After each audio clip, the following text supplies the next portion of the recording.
होश तब उड़ गए जब दरवाजा खुलते ही भारी मात्रा में बर्फ अंदर आ गई और लॉबी बर्फीले तूफान की चपेट में आ गई। वो तूफान हद से ज्यादा खतरनाक थी और उनमें से कोई भी इस ठंड को बर्दाश्त नहीं कर पा रहा था। जब आप इस बर्फीले तूफान के इतने करीब होते हैं तो आंखें खोलना भी किसी बड़ी मुसीबत को बुलावा देने जैसा था। फिंक को अपने आरामदायक सोफे को छोड़कर इस हाड़ कंपाने वाली ठंड में मेहनत करने आने पर पछतावा हो रहा था। अगर कोई इस मौसम में बाहर कदम रखता तो उसकी मौत तय थी। शुक्र है कि बाकी वॉलंटियर्स को भी इस बात का एहसास हो गया था। इस कड़ाके की ठंड में बाहर जाने की कोशिश सिर्फ कोई बेवकूफ ही कर सकता था, और बेवकूफों की बात करें तो वो आखिरकार यहाँ आ ही गया। हान फिंग के कानों में एक बेहद जानी पहचानी आवाज गूंजी। वो कोई और नहीं बल्कि होमलेस जो था, जिसे ब्रदर ली के नाम से भी जाना जाता था। वो ऐसे मुश्किल वक्त में सबको बुजदिलों की तरह बर्ताव करने के लिए कोस रहा था। बाकी वॉलंटियर्स डर के मारे कांपते हुए वे ब्रदर ली को उसकी इस बेवकूफी से रोकने की कोशिश कर रहे थे। इस खतरनाक बर्फीले तूफान में किसी को भी बाहर नहीं जाना चाहिए था, लेकिन ब्रदर ली तो अलग ही मिट्टी का बना था। सबसे पहले उसने अपनी सुलगती हुई सिगरेट का एक आखिरी कश लिया। किसी सिरफिरे की तरह बाहर जाने के लिए तैयार होकर ब्रदर ली बर्फ को चीरते हुए आगे बढ़ गया और अपने हाथों से सबको अंदर ही रोक दी। ये बेवकूफ किसी एनीमे कैरेक्टर की तरह चिल्लाते हुए सचमुच बर्फ पर घूंसे बरसाने लगा, जिससे बर्फ चारों तरफ बिखरने लगी। वो काफी देर तक ऐसा ही करता रहा, यहाँ तक कि उसने इंसान के कद जितनी ऊंची बर्फ के ढेर के बीच में होमलेस जो के साइज का एक गड्ढा खोद डाला। लेकिन फिर अचानक वहां सन्नाटा छा गया। कुछ पलों बाद बाकी वॉलंटियर्स को बर्फ के उस ढेर के नीचे से मदद के लिए गिड़गिड़ाने की दबी कुचली आवाजें सुनाई देने लगीं। आखिरकार दूसरों को होमलेस जो को बर्फ से बाहर खींचना पड़ा। ठंड और भारी बर्फ के नीचे दबे होने की वजह से उसका चेहरा नीला पड़ चुका था। वॉलंटियर्स ने आखिरकार मान लिया कि बाहर जाना नामुमकिन है और उन्होंने गेट बंद कर दिया। हैन फंग भागकर ब्रदर ली के पास गया, ये देखने के लिए कि वो बेवकूफ गैंगस्टर ठीक तो है ना। उसने सबसे पहले सबको कार पार्क में चलने को कहा ताकि वो हाजिरी लेने वाले इंचार्ज को ढूंढ सके। बर्फबारी रुकने के बाद वो आगे का फैसला कर सकते थे, क्योंकि इस भयानक बर्फीले तूफान ने पूरी दुनिया में तबाही मचा रखी थी और अब हालात ऐसे नहीं थे कि इसे इंसानी ताकत से सुलझाया जा सके। बिल्डिंग की कार पार्किंग में माहौल थोड़ा बेहतर लग रहा था, क्योंकि वो अंडरग्राउंड थी। हमेशा की तरह खुद को लीडर समझने वाला जियांग फ्लैट मालिकों से घिरा हुआ था। लॉबी से रिपोर्ट मिलने के बाद वो इस बात पर सहमत हुआ कि बर्फ हटाने का काम अभी रोक देना चाहिए। साथ ही अब से बेसमेंट कार पार्किंग को ही डोनेशन देने और सामान इकट्ठा करने की जगह तय किया गया। हान फेंग चुपचाप पीछे खड़ा रहा। ग्रुप चैट वाले जैंग सरनेम वाले उस बंदे से उसकी ये पहली मुलाकात थी। यानी यही वो बंदा था जिसने आगे चलकर उस धोखेबाज कमेटी को बनाने की शुरुआत की थी। अपनी मीठी मीठी बातों और शरीफ दिखने वाले बर्ताव से मिस्टर जैंग बड़ी ही विनम्रता के साथ एकता और मदद का दिखावा करके सबको अपने इशारों पर नचाने वाला था।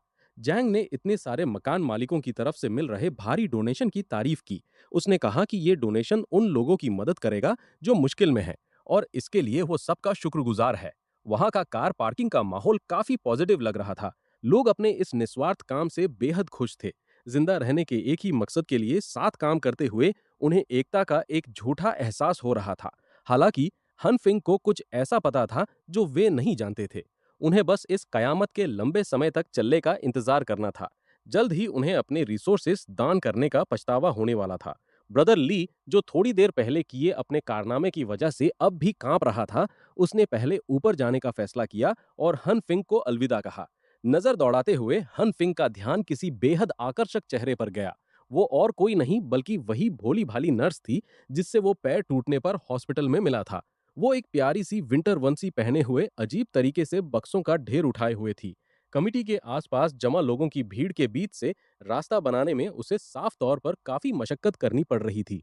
अपनी घबराहट की वजह से वो आखिरकार वहां खड़े कुछ लड़कों से टकरा गई। सीधे जमीन पर गिर ही जाती अगर हन फेंग ने ऐन वक्त पर आकर उसे एक बार फिर ना बचा लिया होता। उसे बक्सों के साथ अपनी बाहों में थामते हुए उसने शर्माती हुई नर्स से पूछा कि क्या वो ठीक है। जब उसने आखिरकार अपनी आंखें खोली तो उसने बचाने के लिए शुक्रिया अदा किया और फिर हॉस्पिटल वाले हान फिंग को पहचान लिया। तभी उसे याद आया कि उसका पैर तो बुरी तरह जख्मी था। इस हालत में उसे किसी गिरती हुई लड़की को गोद में नहीं संभालना चाहिए था। ये एहसास होने पर कि उसने बिना सोचे समझे कदम उठा लिया है, हान फिंग इस स्थिति से बाहर निकलने का रास्ता सोचने लगा। वो हकलाते हुए बोलने लगा कि बचपन से ही उसके ठीक होने की रफ्तार बहुत तेज रही है। उसकी घबराहट और हरकतों को देखकर कोई भी उसकी बात पर यकीन नहीं करता। लेकिन वो नर्स इतनी नासमझ थी कि उसकी बातों और हरकतों से झूठ पकड़ ही नहीं पाई। उसे तो बस उसके ठीक होने की रफ्तार कमाल की लगी। फेंग ने उसके बक्से उठाने में मदद की पेशकश की।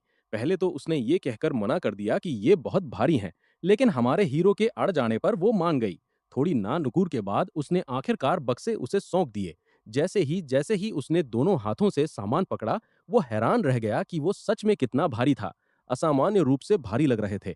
उत्सुकता में उसने पूछ ही लिया कि इनमें क्या है। उसने बताया कि ये ज्यादातर मेडिकल सप्लाईज हैं, जिन्हें वो जरूरतमंदों के लिए डोनेट कर रही है।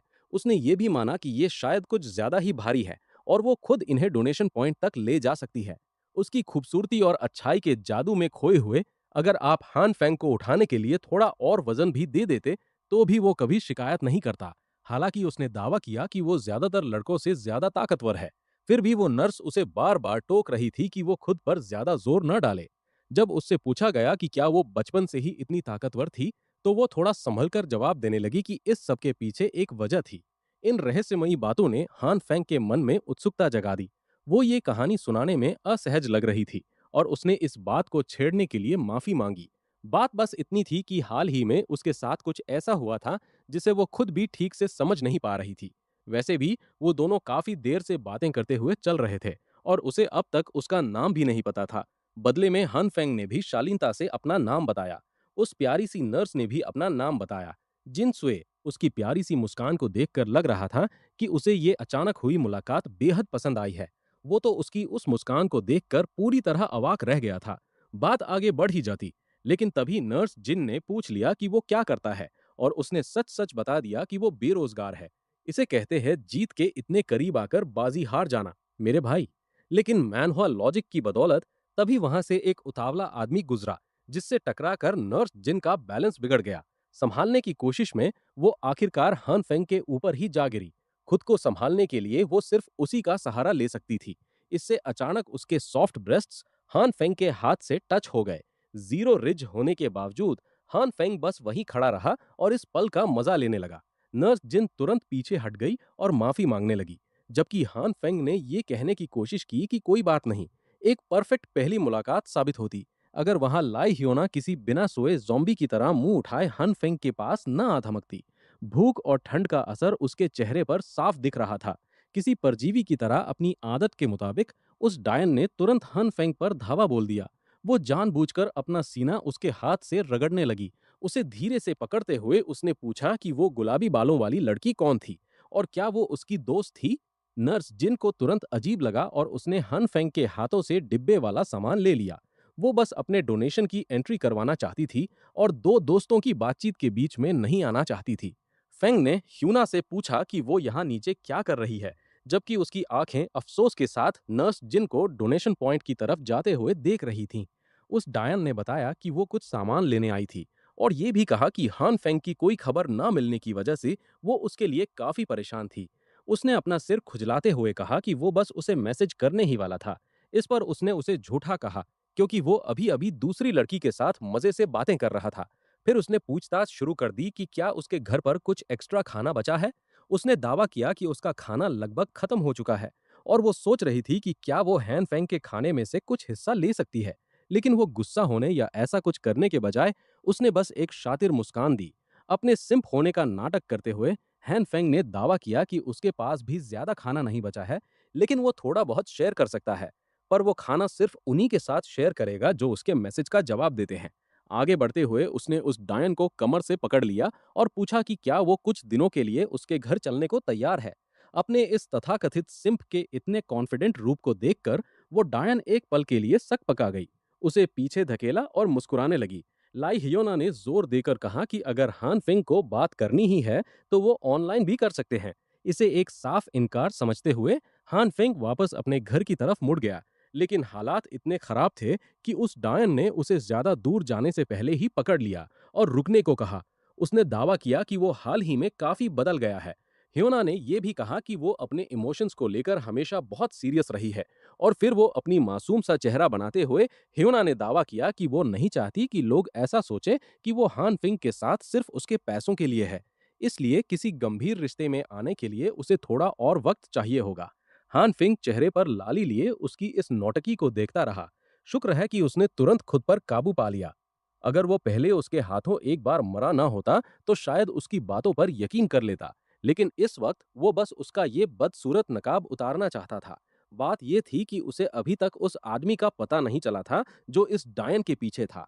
अब इस बारे में सोचते हुए वो भला उस आदमी को ढूंढे क्यों जाए, जब वो अपनी पिछली जिंदगी की तरह ही शांत रहकर इंतजार कर सकता है, जब तक कि ह्यूना खुद उस आदमी को उसके पास न ले आए।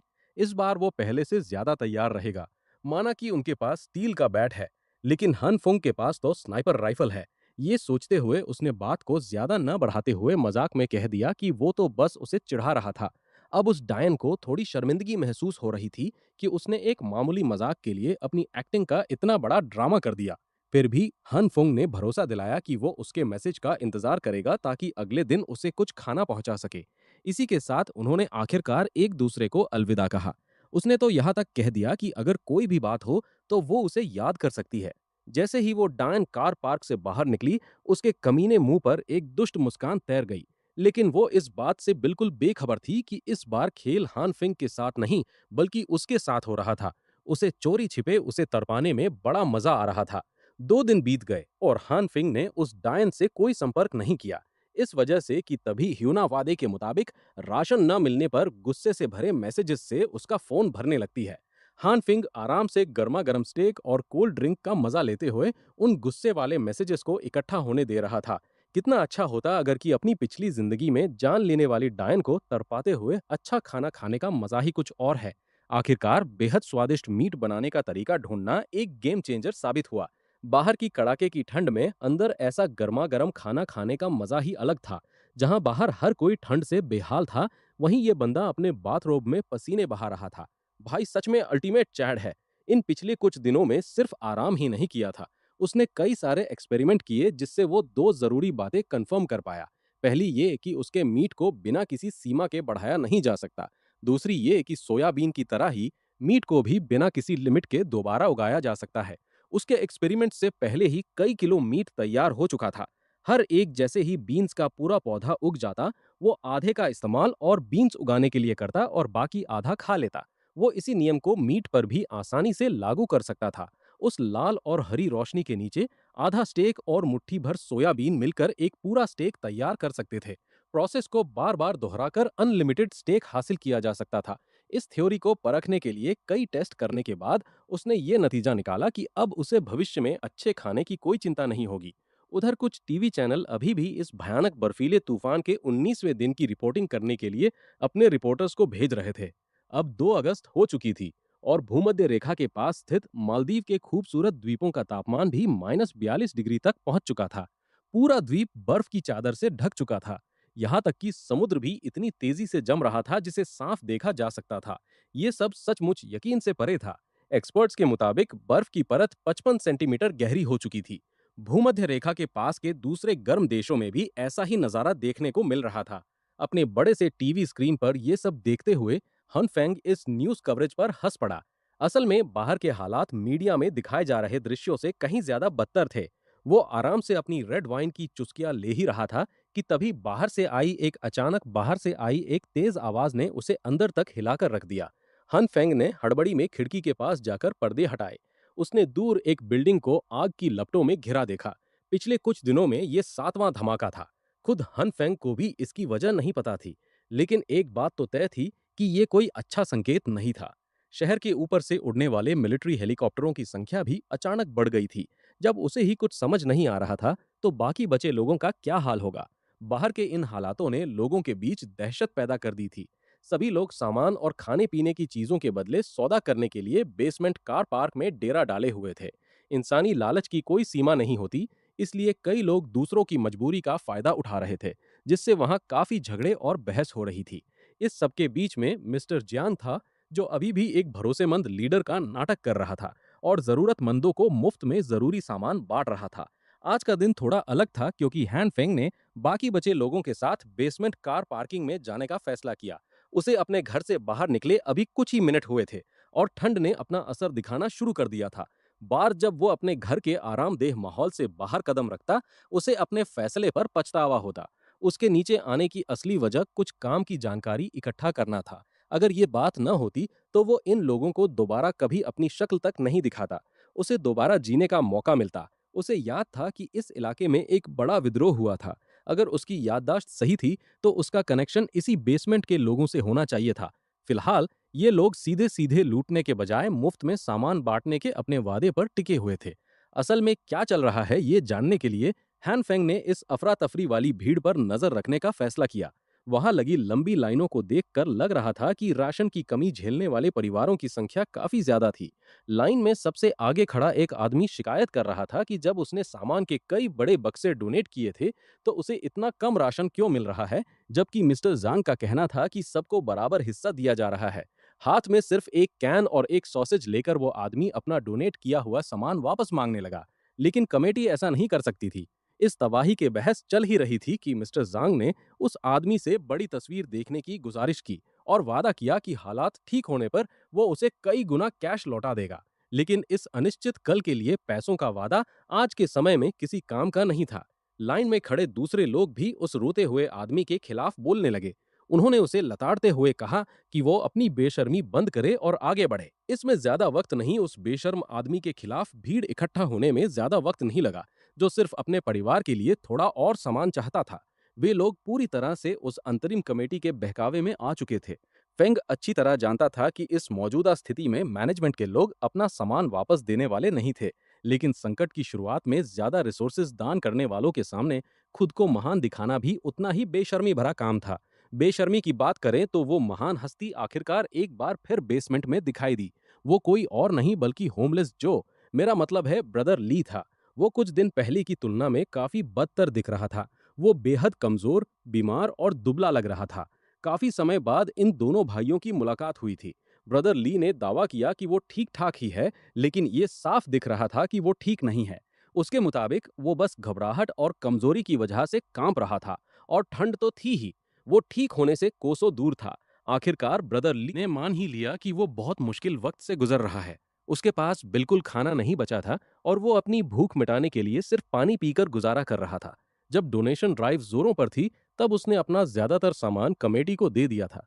नतीजा ये हुआ कि तूफान खत्म होने के वादे से पहले ही उसका अपना राशन खत्म हो गया। ऊपर से कमेटी जो राशन बांट रही थी वो बहुत ही कम था। अगर ब्रदर ली को पहले पता होता कि मौसम इतना खराब होने वाला है तो वो अपने पर्सनल स्टॉक में से ज्यादा सामान बचा कर रखता। कि उसके पास ब्रदर ली की इस मुसीबत का एक हल है। हान फेंग ने उस गैंगस्टर को अपने करीब खींचा और फुसफुसाते हुए एक फेवर मांगा। ली हैरान होकर पीछे हटा। छोटे हान फेंग ने उसे एक मामूली काम के बदले 4 पैकेट इंस्टेंट नूडल्स और 2 सॉसेस देने का ऑफर दिया था। हान फेंग ने यह भी जताने की कोशिश की कि इससे उसके अपने राशन में काफी कमी आ जाएगी। उस गुंडे को लगा कि उसका छोटा भाई उसे खाना देने का कोई बहाना ढूंढ रहा है। वो भावुक होकर रो पड़ा और उसने वादा किया कि वो जिंदगी भर उसका ये एहसान याद रखेगा। उधर ब्रदर ली ने पूरे भरोसे के साथ हान फेंग का हाथ पकड़ा और यकीन दिलाया कि ये छोटा सा काम बिना किसी गड़बड़ के हो जाएगा। रही बात खाने की, तो वो बाद में हान फेंग के घर से ले लेगा। लेकिन पहले ब्रदर ली को अपना पेट भरने के लिए कुछ चाहिए था, इसलिए वो राशन लेने के लिए लाइन में लग गया। उधर हान फेंग तो वो अपनी इस बेहतरीन डील से बेहद खुश था। सिर्फ नूडल्स और सॉसेज के कुछ पैकेट देकर अब उसे भविष्य में खुद जानकारी जुटाने के लिए नीचे नहीं आना पड़ेगा। उसे ब्रदर ली के लिए थोड़ा बुरा लग रहा था, लेकिन दूसरों के फटे में टांग अड़ाने से ज्यादा जरूरी था सोफे पर आराम से लेटना, लजीज खाना खाना और गेम खेलना। बेसमेंट कार पार्क में हैन फुंग का ये सफर बिल्कुल परफेक्ट रहता अगर उसे एक और जाने पहचाने चेहरे ने न देख लिया होता। अपना नाम सुनने के बाद अगली ही पल उसने अपनी तरफ आता हुआ एक हाथ देखा। आज के दिन ह्यूना का हेलो कहने का तरीका हैन फुंग के गाल पर एक करारा थप्पड़ था। बिना किसी उम्मीद के सुबह सुबह ही खुद पर इस तरह हमला होते देख उसे समझ नहीं आ रहा था कि इस अजीबो गरीब सिचुएशन पर क्या रिएक्ट करे। आंखों में गुस्सा लिए खोइना ने हान फुंग से कहा कि उसने उसे बहुत निराश किया है। वो कंगाल औरत उस पर चिल्लाने लगी क्योंकि वो खाना मांगने वाले उसके मैसेजेस का जवाब नहीं दे रहा था। उसने जानबूझकर अपनी आवाज इतनी ऊंची रखी ताकि पार्किंग में मौजूद हर कोई इसे सुन सके। हान फुंग तो जैसे सुन रह गया। वो बस वहीं खड़ा होकर ये समझने की कोशिश करने लगा कि आखिर चल क्या रहा है। डायन के साथ वो खेल खेल रहा था। उसने सबके सामने उसके मुंह पर थप्पड़ जड़ दिया था। अभी तो उसने पिछले जन का हिसाब भी चुकता नहीं किया था, और अब वो उसके इलाके में आकर बिना किसी वजह के उसे थप्पड़ मार रही थी। ये तो हद ही हो गई थी। उसका गुस्सा सातवें आसमान पर पहुंच रहा था और उसे समझ आ गया कि ली ह्यूना अभी भी उसे वही पुराना कमजोर और सीधा साधा लड़का समझती है जिसे डराना आसान है। वो कुछ पल के लिए शांत रहा क्योंकि वो उसे कोई जवाब न देने के लिए कोस रही थी। उसने उसे बहरा और गूंगा तक कह दिया और अपने सवालों के जवाब मांगने लगी। उसने एक गहरी सांस ली और ठंड की वजह से उसके मुंह से भाप निकलने लगी। उसने एक और नाटक शुरू किया और ह्यूना से बड़ी मासूमियत से माफी मांगने लगा। उसने बहाना बनाया कि उसका सारा राशन चोरी हो गया है। उसने चाबी लेने के लिए उसने वो खाना कुछ सेकंड के लिए अपने दरवाजे के बाहर रखा था जिसे वो डिलीवर करने वाला था। लेकिन जब वो वापस आया तो सप्लाई के वो डिब्बे गायब हो चुके थे। हान फेंग ने दावा किया कि उसने चोर को ढूंढने की कोशिश की पर उसे कोई सुराग नहीं मिला। इस वक्त वो किसी नशेड़ी की तरह दिख रही थी जो अपनी अगली डोज के लिए तड़प रहा हो और उसने उससे पूछा कि क्या उसके पास अभी भी कुछ रिसोर्सेज बचे हुए हैं। जवाब दिया कि उसके पास ज्यादा कुछ नहीं है, बस इतना ही है कि अगर वो दिन में एक बार खाए तो कुछ दिन चल जाए, कि उसके पास अभी भी कुछ खाना बचा है। यूना का वो पागल सा चेहरा शर्माती हुई मुस्कान से खिल उठा। वो फिर से अपनी शरीफ लड़की वाली एक्टिंग पर उतर आई थी और उसका ये बदलाव वाकई कमाल का था।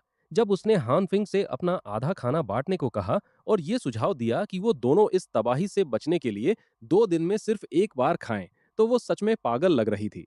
हान फिंग इस औरत की बेशर्मी बर्दाश्त नहीं कर पा रहा था। बिना पलक झपकाए ऐसी स्वार्थी बातें कहना वाकई खौफनाक था। खैर, उसकी नजरों में ये आदमी अभी भी सिर्फ एक जरिया था जिसे जरूरत पड़ने पर इस्तेमाल किया जा सके। उसे इसी वहम में रहने देने के लिए हान फिंग मुस्कुराया और प्यार से उसकी इस योजना पर राजी हो गया। उसने ऐसा नाटक किया जैसे वो अपने वादे का पक्का हो और किसी लड़की के लिए अपना राशन आधा आधा बांटने को तैयार हो।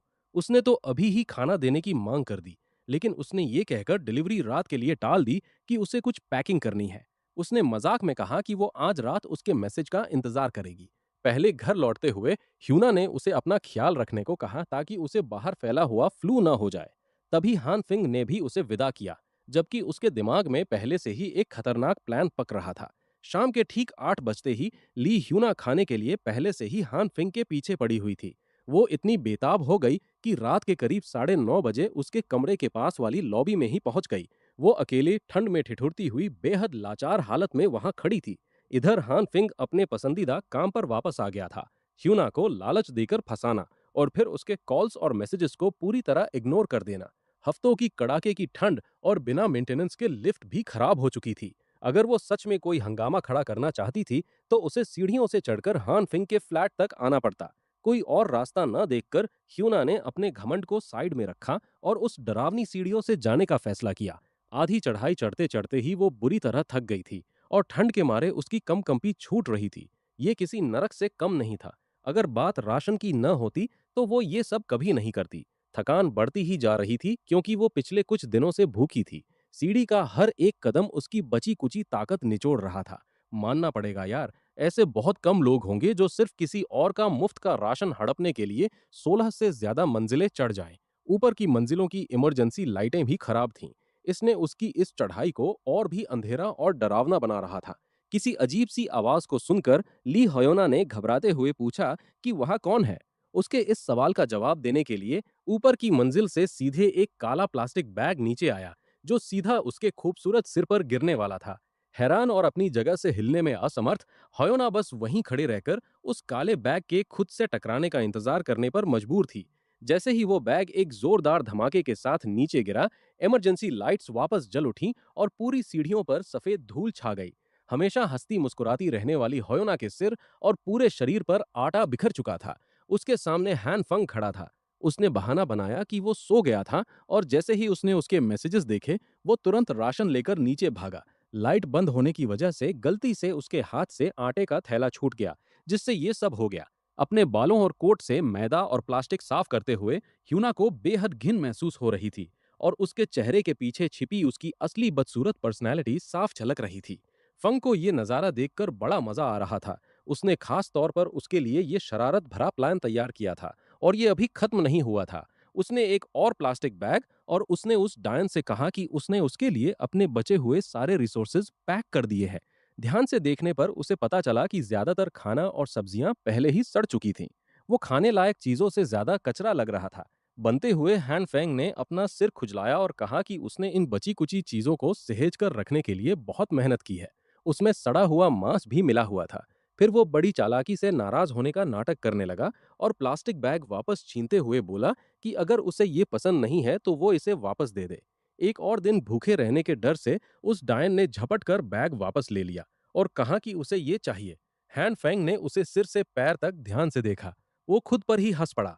उसके सामने उसके सामने वो सो कॉल्ड देवी खड़ी थी जिसके पीछे वो कभी पागलों की तरह भागता था। लेकिन इस वक्त वो सर्दियों की रात में बाहर फंसी किसी बेघर नशेड़ी जैसी दिख रही थी। वो कचरे के बैग को खंगाल रही थी और उस सड़े हुए ढेर में कुछ खाने लायक ढूंढने की कोशिश कर रही थी।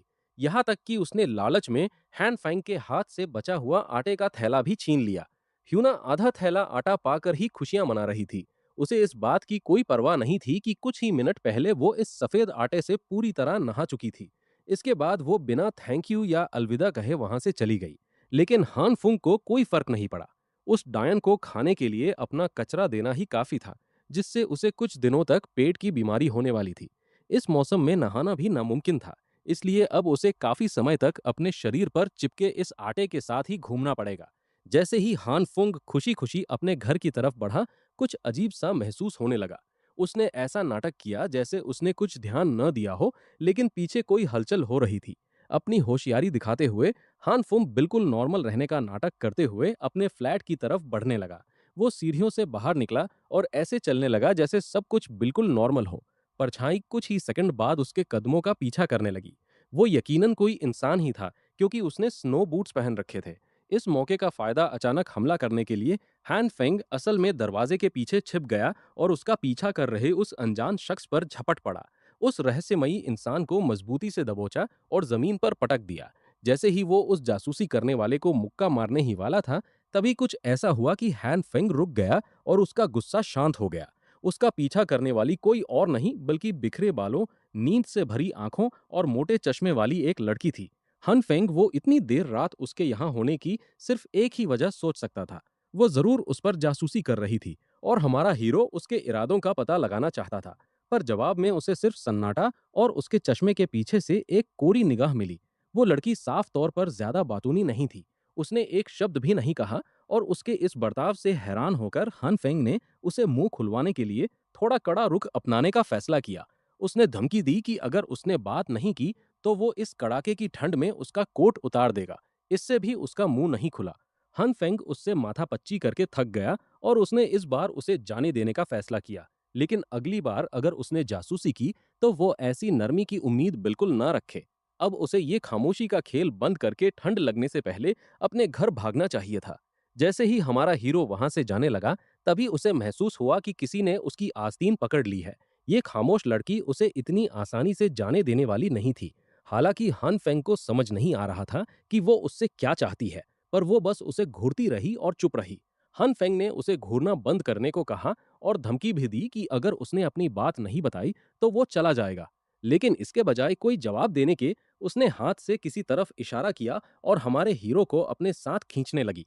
हन फेंग जैसे सुस्त दिमाग वाले को भी समझ आ गया कि उसे कुछ दिखाया जा रहा है। वो दोनों पहुंचे उसके कमरे में। अंदर का माहौल हैरान करने की हद तक गर्म और चमकदार था। हमारा हीरो तो बस देखता ही रह गया। आसपास देखने पर उसे राशन के डिब्बों के ढेर दिखाई दिए। बेशक उनमें से कुछ खाली थे और कमरा कचरे से भरा था, लेकिन तबाही शुरू होने के हफ्तों बाद भी इस लड़की के पास इतना सारा सामान होना वाकई हैरान करने वाला था। क्या उसने भी पहले से तैयारी कर रखी थी? हन फेंग ने सीधे उससे पूछा कि क्या उसे पहले से पता था कि ये बर्फीली तबाही आने वाली है। और हैरानी की बात यह थी कि आखिरकार वो बोल पड़ी। हालांकि उसने कुछ अजीब बातें कहीं, लेकिन पता चला कि उसने खुद सारी कैलकुलेशन की थी और उसका नतीजा एक आने वाले आइस एज की भविष्यवाणी कर रहा था।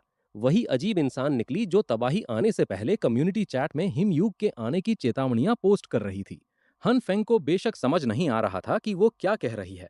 उसके जैसे मंद बुद्धि के लिए यह समझना मुश्किल था कि बिना किसी टाइम ट्रैवलर या रीबॉर्न हुए भी सिर्फ रिसर्च और कैलकुलेशन से कोई भविष्य जान सकता है। लेकिन हैन फेंग जानता था कि वो उसे यहाँ अपनी रिसर्च पर चर्चा करने के लिए तो नहीं लाई होगी। और वो सही था। उसने साफ तौर पर असली वजह दिखा दी थी। उस लड़की के पास उसके कमरे में बहुत सारी स्क्रीन्स थीं जिन पर सीसीटीवी फुटेज चल रही थी। उन सब में हमारा हीरो ही दिखाई दे रहा था। पहली फुटेज में वो लिफ्ट में डिब्बे ले जाते हुए नाक में उंगली डाल रहा था। दूसरी में एक डिलीवरी वाला उसके कमरे में दर्जनों गैस कैन ला रहा था। तीसरी में ब्रदर ली उसके लिए गन केस ला रहा था और इसी तरह की कई चीजें थीं।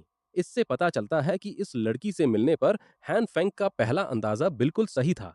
वो वाकई उस पर नजर रख रही थी और वो भी काफी लंबे समय से।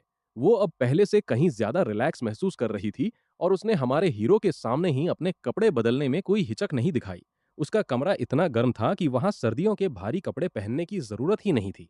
फिर भी हैन फेंग से गड़बड़ हो गई और उसने गलत समझते हुए पूछ लिया कि उसने अचानक यहाँ कपड़े उतारने का फैसला क्यों किया।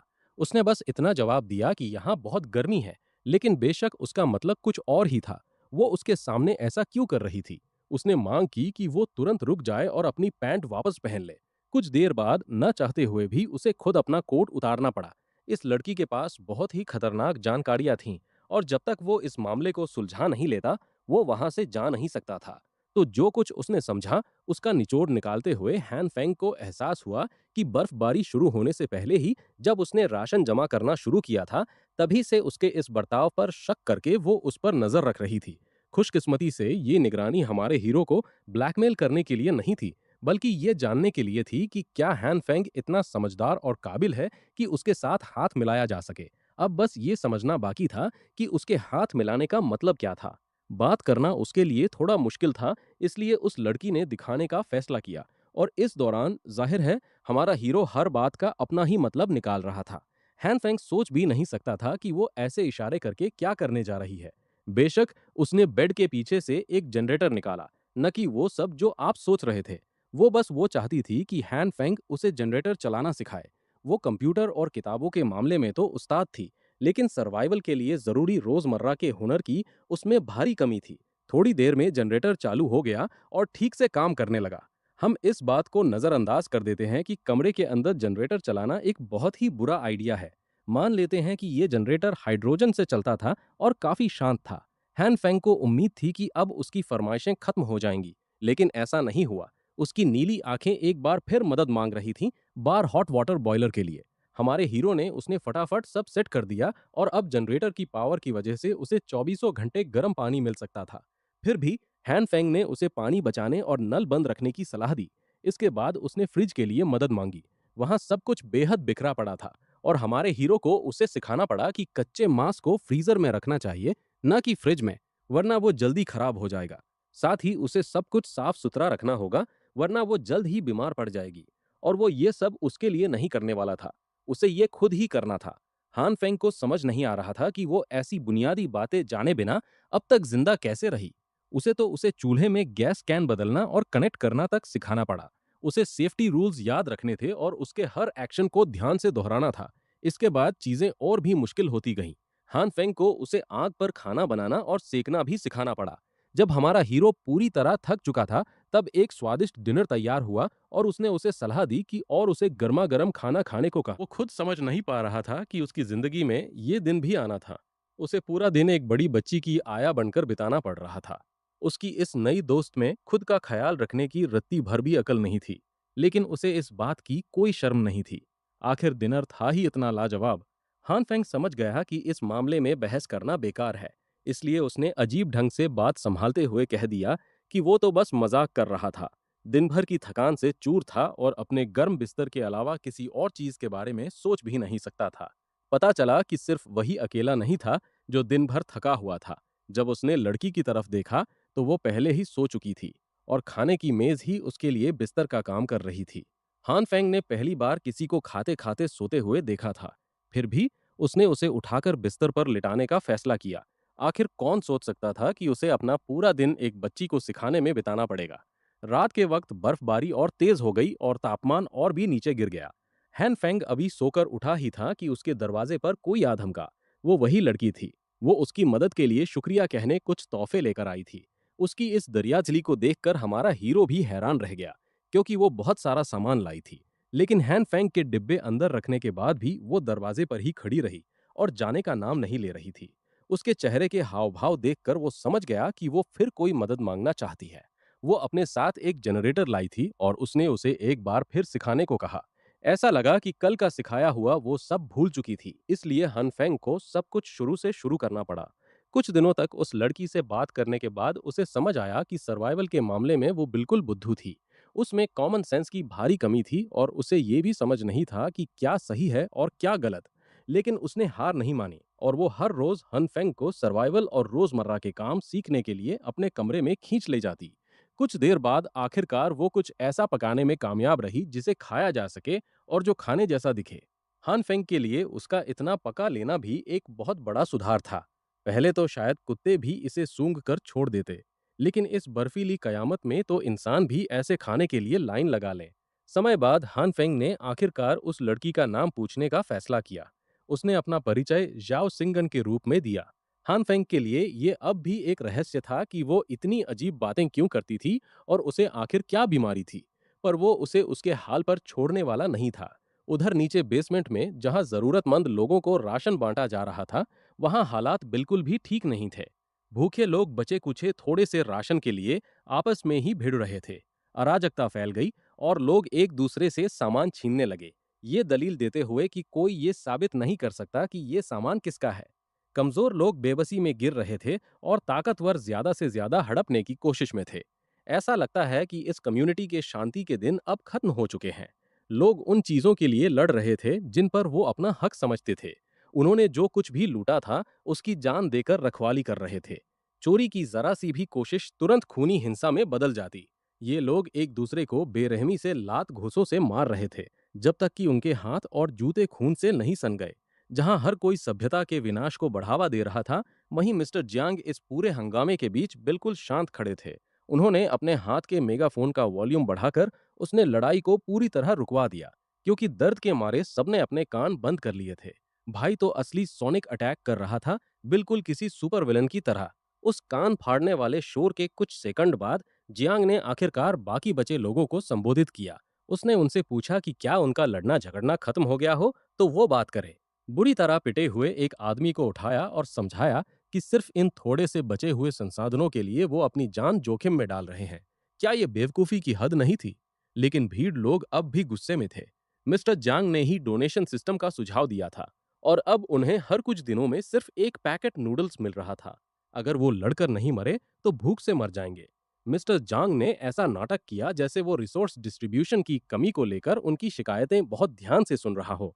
फिर वो अपने लोगों की तरफ मुड़ा और कड़ा रुख अपनाते हुए बोला, अगर वो ऐसी फालतू बातों पर लड़ रहे थे तो शायद वो भूख से मरना ही डिजर्व करते थे। जियांग ने सवाल उठाया कि आखिर इस स्थिति के लिए जिम्मेदार कौन है और उन्हें ध्यान से सोचने को कहा। भड़की हुई भीड़ ने इसका दोष उसी पर मढ़ दिया। उसने ब्रेड का एक टुकड़ा उठाया और अपना दिमाग घुमाने वाला खेल शुरू किया, ताकि लोगों को याद आ सके कि असल में क्या हो रहा था। वो ब्रेड जो शुरुआत में कुछ रुपयों में बिकती थी, अब उसे अमीर लोग जरूरतमंदों को 10 गुना या 100 गुना दामों पर बेच रहे थे। अमीर लोग इन बदकिस्मत गरीबों का खून चूस रहे थे। नौबत यहां तक आ गई थी कि ब्रेड के एक टुकड़े को 5 या 10 हिस्सों में बांटकर उसकी नीलामी की जा रही थी। इस आपदा का इस्तेमाल अमीर बनने के लिए कर रहे थे। जहां तक बेसमेंट कार पार्क में पड़े इन बेहाल लोगों की बात थी, उनके पास बहुत पहले ही पैसे और संसाधन खत्म हो चुके थे।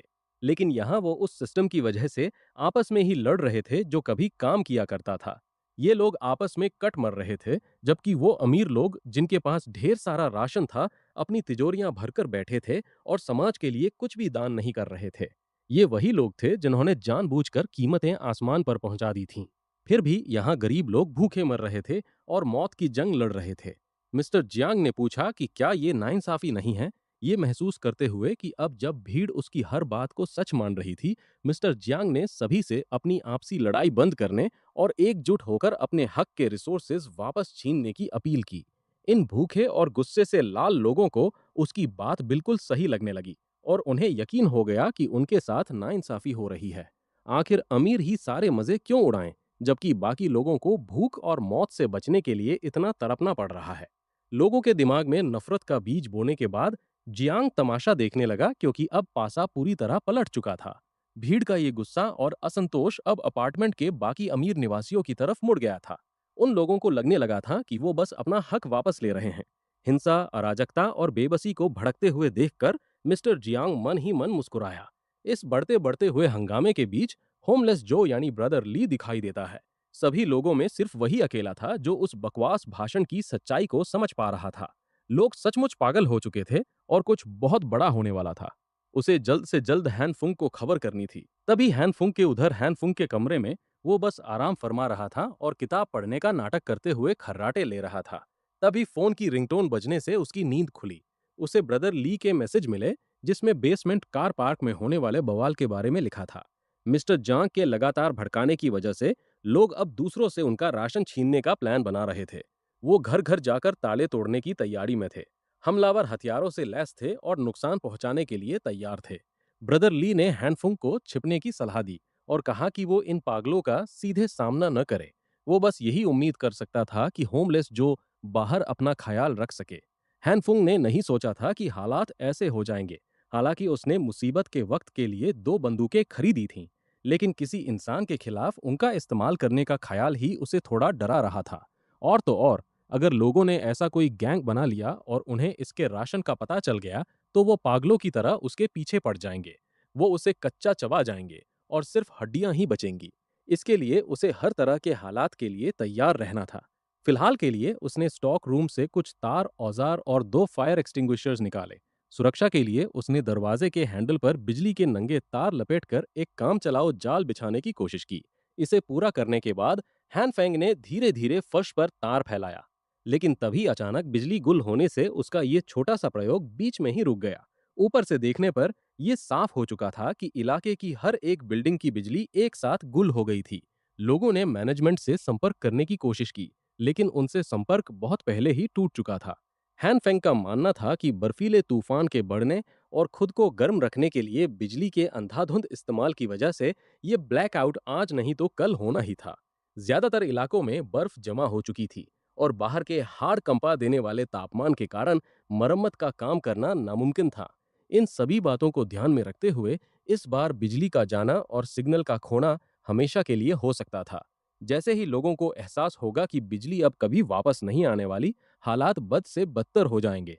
उनका ये डर एक बहुत बड़े दंगे का रूप ले लेगा और असली नरक तो तब शुरू होगा। मिनट पहले वो डायन ली होयाना लालचियों की तरह नूडल्स ठूस रही थी। उसका नया रखवाला डींगे हाँक रहा था कि कैसे उसने कुछ समय पहले बाजार से 50 गुना ज्यादा कीमत पर सामान खरीदा था और वो गरीब लोग बिना कुछ बोले अपना सामान बेचने को मजबूर हो गए थे।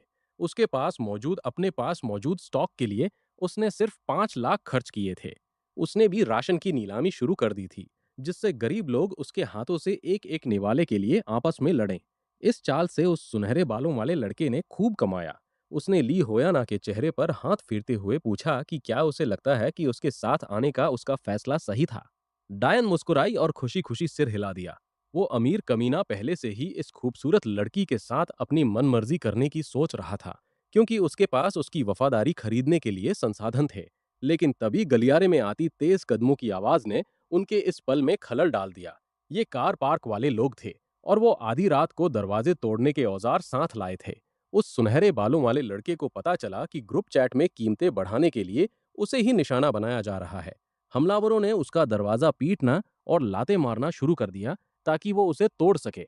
भले ही अमीर हो, लेकिन क्या उसका सारा पैसा उसे आने वाली मुसीबत से बचा पाएगा? वो वहीं खड़ा रह गया। उसे समझ नहीं आ रहा था कि क्या करे, क्योंकि लोग लगातार अंदर घुसने की कोशिश कर रहे थे। मिस्टर जियांग के भूखे सैनिकों का वो पागल गिरोह पूरी तरह बेकाबू हो चुका था। बर्फीला तूफान बाहर, तूफान लगातार कहर बरपा रहा था और इसके जल्द थमने के कोई आसार नहीं दिख रहे थे। हनफुम के इस सुरक्षित ठिकाने पर काफी कबाड़ जमा हो चुका था, क्योंकि जमीन पर तार और सामान बिखरे पड़े थे।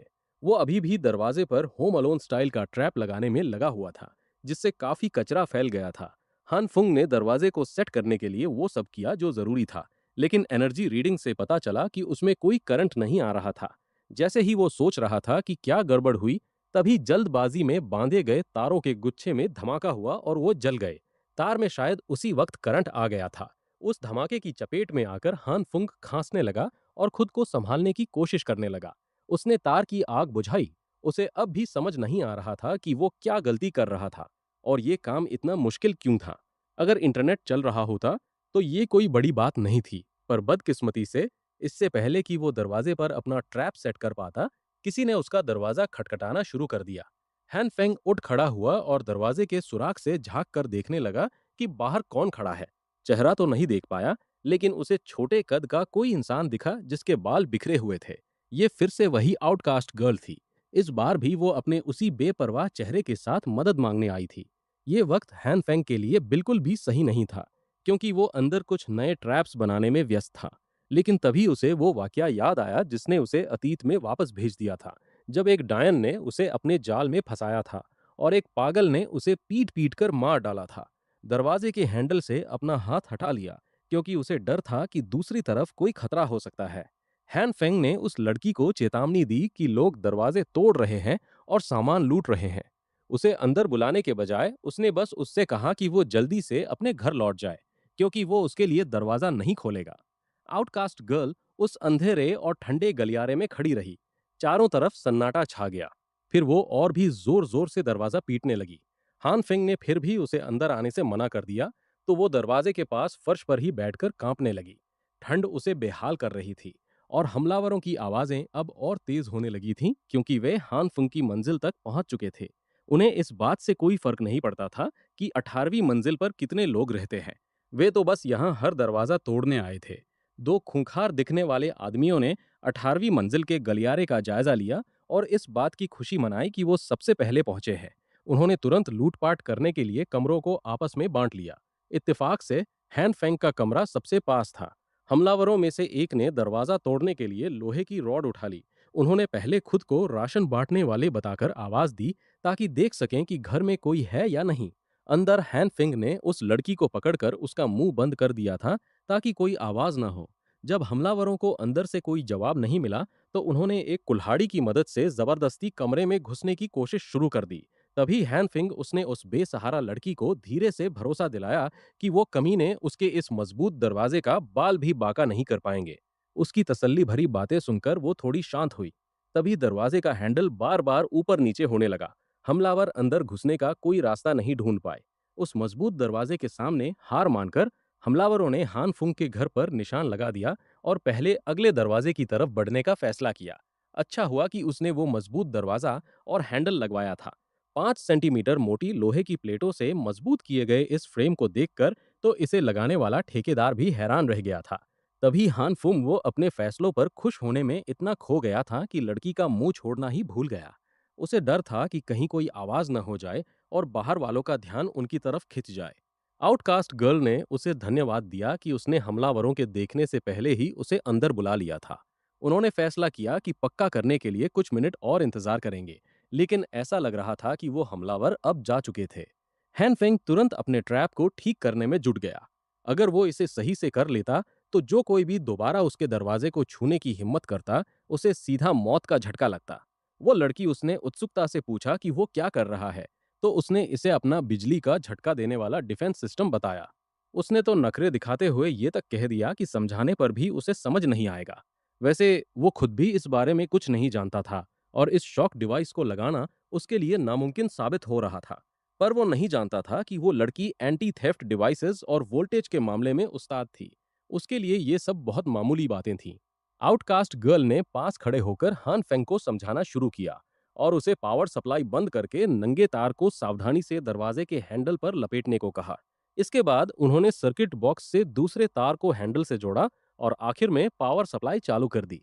जब उसने हैंडल में बह रहे करंट को नापा, तो टेस्टर ने भारी मात्रा में इलेक्ट्रिसिटी दिखाई। जब उसने पूछा कि उसे इन पेचीदा चीजों के बारे में कैसे पता, तो उसने जवाब दिया कि true I of the evil king के पास दुनिया की हर सच्चाई को देखने की शक्ति है। चूंकि उसका ट्रैप आउटकास्ट गर्ल की मदद से पूरा हो गया था, तो उसने पूछा कि उसे किस तरह की मदद चाहिए थी। उसने कोई कहानी सुनाने या सफाई देने की जहमत नहीं उठाई। उसने बस हैन फेंग को अनदेखा करते हुए अपने बैकपैक का सारा सामान सोफे पर खाली कर दिया। तभी उस लड़की ने बड़े रौब से ऐलान किया कि ईविल किंग की असली आंख अब से इसी जगह पर रहेगी। हान फेंग को यह समझने में 1 सेकंड लगा कि उसने क्या सुना।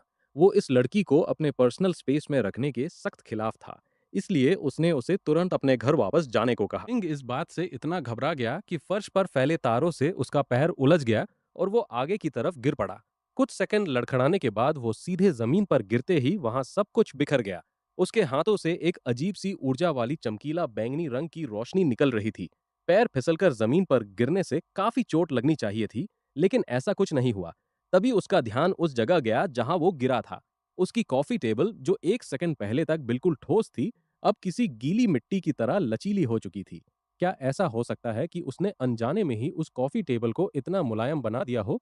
आखिरकार उसका ध्यान अपने हाथों पर चमकती उस बैंगनी रोशनी पर गया और उसने तुरंत समझ लिया कि टेबल के मुलायम होने का कारण यही रोशनी थी। यहाँ तक कि पास रखी टूल बॉक्स और औजार भी उस रोशनी के छूते ही टेढ़े मेढ़े हो गए थे। उसने एक हथौड़ा उठाया तो उसका लोहे का सिरा खुद ब खुद मुड़ गया।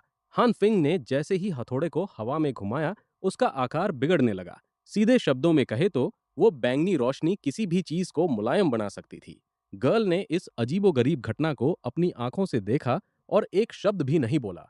वो इतनी शांत थी कि वो भूल ही गया कि कमरे में कोई और भी है और अपनी इस नई ताकत को समझने में पूरी तरह खो गया। वो बेसहारा लड़की बस उसी खाली निगाहों से उसे देखती रही। उसका चेहरा खिल उठा और उसने उसे true I of the evil king द्वारा चुना गया एक दूत घोषित कर दिया। अब इसका जो भी मतलब हो, हान फिंग ने अपनी असली ताकत बताने के बजाय नाटक करने का फैसला किया और खुद को इविल किंग का चुना हुआ सेवक मान लिया। इस लड़की की सोच काफी अजीब लग रही थी, इसलिए उसका ये बहाना चल सकता था। साथ ही दूत होने के नाते उसने प्रस्ताव रखा कि उन्हें एक दूसरे की मदद करनी चाहिए, जिसका सीधा सा मतलब था कि हान फिंग का अपार्टमेंट जहां वो रहता था, अब दोनों का साझा ठिकाना होगा। इससे पहले कि वो उसे दोबारा साफ मना कर पाता, आउटकास्ट गर्ल पहले ही एक कमरे की तरफ ऐसे बढ़ चुकी थी जैसे वो उसी का हो। उसने अभी तक इस बात के लिए हाँ भी नहीं कहा था और वो लड़की पहले से ही सोचने लगी थी कि वो ईवल किंग के लिए एक गुप्त ठिकाना बना रहे हैं। खैर, ये कोई बहुत बड़ी समस्या नहीं थी, इसलिए उसने उसे उसके हाल पर छोड़ दिया। जो बात सबसे जरूरी थी वो ये पता लगाना था कि आखिर वो बैंगनी रोशनी थी क्या। सरसरी नजर में तो ऐसा लग रहा था कि इसमें चीजों को मुलायम बनाने की ताकत है, जिसका मतलब था कि उसके पास सिर्फ दो तरह की रोशनी नहीं थी। शायद ऐसी कई और ताकतें थीं जिन्हें उसने अभी तक खोजा ही नहीं था। इस सब की शुरुआत तब हुई जब वो तारों से टकराकर गिरा और उस मुलायम हो चुकी कॉफी टेबल से टकराते कराते बचा। इसलिए उस ताकत को दोबारा जगाने के लिए उस पल के एहसास को फिर से महसूस करना ही सबसे सही तरीका था। कुछ देर तक उस तस्वीर पर ध्यान लगाने के बाद हान फिंग दोबारा उस जादुई बैंगनी रोशनी को जगाने में कामयाब रहा। अब वो अपनी ताकतों को खुद ब खुद इस्तेमाल करने में माहिर हो रहा था। सबसे पहले उसने इसका इस्तेमाल उन्हीं केबल्स पर किया जिनकी वजह से उसे इस ताकत का पता चला था। इसके बाद उसने दूसरी चीजों पर हाथ आजमाया, जैसे कि रसोई का एक तेज चाकू। उसने बैंगनी रोशनी को चालू किया और उसके धुंधले असर ने देखते ही देखते पूरे ब्लेड को अपनी चपेट में ले लिया। वो ये देखकर हैरान रह गया कि ये मुलायम करने वाला असर लोहे पर भी उतनी ही आसानी से काम कर रहा था। वो इतना मुलायम हो गया कि वो तेज चाकू उसकी त्वचा पर किसी जली की तरह महसूस होने लगा। इसके बाद वो एक के बाद एक कई चीजों पर अपनी इस पिघलाने वाली ताकत को आजमाने लगा। घर की हर वो चीज जिसके बारे में वो सोच सकता था, इस ताकत के असर में आ रही थी। वो जितनी देर उस बैंगनी रोशनी का इस्तेमाल करता, चीजें उतनी ही ज्यादा मुलायम होती जाती। चीजों के मुलायम होने के अलावा उनमें और कोई बदलाव नहीं आ रहा था। वैसे देखा जाए तो अकेले इस बैंगनी रोशनी का असर काफी बेकार और बिना किसी काम का था। हन फिंग के दिमाग में एक और विचार आया, एक ऐसा तरीका जिससे वो पहले से ही वाकिफ था। क्या होगा अगर वो दो अलग अलग तरह की रोशनियों को मिला दे? क्या होगा अगर वो बैंगनी और हरी रोशनी को मिलाकर एक साथ उस मुलायम हो चुकी चीज पर इस्तेमाल करे? दो अलग अलग लाइट्स को मिलाकर एक करने में उसे ज्यादा वक्त नहीं लगा। उसने उस पिघले हुए चाकू को उठाया, उस पर बैंगनी और हरी रोशनी डाली और किसी ब्लीच एनिमे के कैरेक्टर की तरह चिल्लाया, बनकाई। हैरानी की बात थी कि ये सच में काम कर गया। वो पिघली हुई कमजोर चाकू फिर से अपने असली रूप में आ गई, पहले की तरह ही मजबूत और तेज। कमाल है, लाइट्स के इस कॉम्बिनेशन से वो इतनी चमक उठी थी कि वो उसके ब्लेड को शीशे की तरह इस्तेमाल कर सकता था। उसने जायजा लिया। कमरे में इधर उधर देखने पर उसे टिश्यू पेपर का एक डिब्बा पड़ा हुआ मिला। हान फेंग ने एक टिश्यू पेपर पर भी यही एक्सपेरिमेंट किया और फिर उसे मोड़ने की कोशिश की, लेकिन उसे मोड़ने में उसे पसीने छूट गए, जिसका मतलब था कि इन दो अलग अलग लाइट्स को मिलाकर वो किसी भी चीज की मजबूती को बदल सकता था। और तो और, हरी और बैंगनी लाइट्स मिलकर इन चीजों को हद से ज्यादा मजबूत बना रही थीं। वैसे जब बात मजबूती की आ ही गई है, तो क्या उसके पास इस ताकत का कोई बहुत जरूरी और काम का इस्तेमाल नहीं है? जिन लोगों ने दूसरों के सामान पर डाका डाला था, वो अब स्वार्थी होने लगे थे और चुराया हुआ सामान किसी को भी देने से साफ मना कर रहे थे।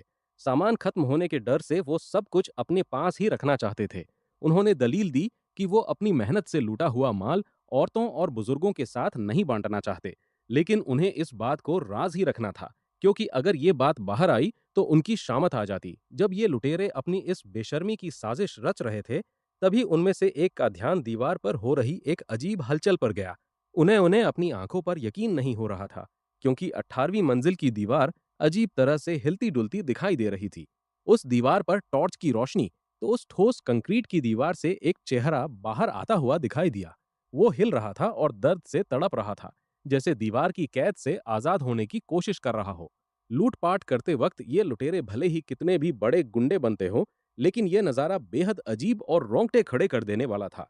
जैसे ही उस चेहरे के साथ साथ उसके हाथ भी बाहर आने लगे, मानो कोई भूतिया साया इंसानी दुनिया में घुसने की कोशिश कर रहा हो, तो उनके होश ही उड़ गए। इसे देखकर कोई भी यही सोचता कि वो असल जिंदगी में किसी भूतिया घटना के गवाह बन रहे हैं। रेडर्स डर के मारे तुरंत नीचे की मंजिल की तरफ भागे, क्योंकि वो डर गए थे कि न जाने 18वीं मंजिल पर उनका क्या हश्र होने वाला है। हैन फिंग के लिए सांस लेना मुश्किल हो रहा था, क्योंकि अपने चेहरे से उस मुलायम दीवार को धकेलना कोई आसान काम नहीं था। इस एक्सपेरिमेंट के चक्कर में दम घुटने से पहले उसे उस गीली मिट्टी जैसे मलबे से बाहर निकलना ही था। अपनी एबिलिटी का टेस्ट करने के लिए अपनी एक दीवार को चुना, ताकि वो उस पर बैंगनी और हरी लाइट्स का इस्तेमाल कर सके। लेकिन इस्तेमाल करना, पूरी दीवार पर इन लाइट्स को चढ़ाना बहुत थका देने वाला काम था।